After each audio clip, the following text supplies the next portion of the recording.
पिंपरी चिंचवड शहरातील चिखलीत बिबट्या घुसला होता। पहाटे मॉर्निंग वॉकला जाणाऱ्या लोकांना हा बिबट्या दिसला, त्यामुळे लोकांमध्ये भीतीचं वातावरण निर्माण झालं। त्यांनी तातडीनं ही माहिती चिखली पोलिसांना दिली। पोलिसांनी वन विभागाकडे पाचारण केलं। त्यानंतर बिबट्याला शोधण्यास सुरुवात झाली।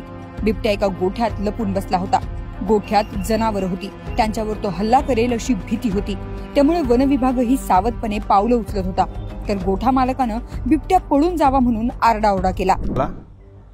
आतमध्ये गोठ्यामध्ये जनावरांच्या भोवती आसपास बरंच प्रयत्न केला त्यांनी, पण त्याला काय चावा घेता आला नाही त्यांना। आम्ही आजूबाजूने होतो, आरडून ओरडून तो थांबला आणि गोठ्यात बसला 1 तासभर। गोठ्यात बसला, गोठ्यात नंतर उडी मारून कंपाऊंडच्या बाहेर आला। पुन्हा तुमची रेस्क्यू टीम आली, त्यांनी ते सगळं ॲक्शन चालू केली। त्याच्यातून उडी मारून परत बाहेर गेला, शाळूमध्ये जाऊन बसला। शाळूमध्ये तासभर बसला आणि परत उडी मारून परत अलीकडे आला। मग त्यांनी ते तुमची टीम लावली आणि ते इंजेक्शन मारलं आणि त्याला बेशुद्ध केला। बिबट्या शहरात फिरत होता। एका कंपाऊंड मधून दुसऱ्या कंपाऊंड मध्ये तो जात होता। मध्येच तो गोठ्यातही गेला। यावेळी बघ्यांची मोठी गर्दी झाली होती। गर्दीमुळे तो गोठ्यातून बाहेर आला आणि थेट लागूनच असलेल्या शेतात घुसला।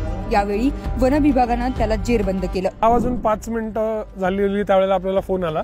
फोनवरती लोकेशन आलं आणि एक व्हिडिओ आला, जो सीसीटीव्ही व्हिडिओ होता 4:50 आणि बिबट्या इथं मागं चिखली क्षेत्र चिखलीचं जे द्वार आहे त्या द्वाराच्या जवळ एका ठिकाणी दिसला होता। आपली टीम तिकडे पोहोचली, चेक केल्यावरती जाणवलं की तिथं तर त्याचा प्रेझेन्स नव्हता। तो मूव्ह झाला असणार आणि तो मूव्ह झाल्यावरती तो आला असणार, तो या भागात आला असणार, कारण तो सगळा भाग कनेक्टेड आहे। सो तो तिथनं कनेक्ट होऊन इथे आला आणि इथं शेतीचा भाग होता। तेवढ्यात फोन पण आला। आय थिंक मला नाव लक्षात नाही, पण नगरसेवक होते, सो पाटील साहेब होते, त्यांना फोन आला की इथं बिबट्या शिरलाय म्हणून। तर इथं आल्यानंतर कळलं की तो गोठ्यात बसला होता, शांत होता, मोठी गुरं होती, त्यामुळे त्याने काही हल्ला केला नव्हता, काही केलं नव्हतं, शांत बसला होता। तिथनं मग तो मूव्ह झाला, कारण थोडीशी गर्दी वाढायला लागली आणि येऊन इथं शेतात बसला आणि शेतात बसल्यानंतर मग त्याला जवळजवळ 1.5 तास घेतला आम्ही। हा बिबट्या शेतात वावरत होता। शेतातच हे बिबटे वाढतात, लोकांचा वावर त्याला माहित असतो असं वन विभागानं सांगितलं। त्यामुळे घाबरून जाऊ नका असं आवाहन त्यांनी केलं। दरम्यान 5 तासांच्या धावपळीनंतर बिबट्याला जेरबंद करण्यात आलं। विकास चौधरी, लोकमत डिजिटल, पिंपरी चिंचवड।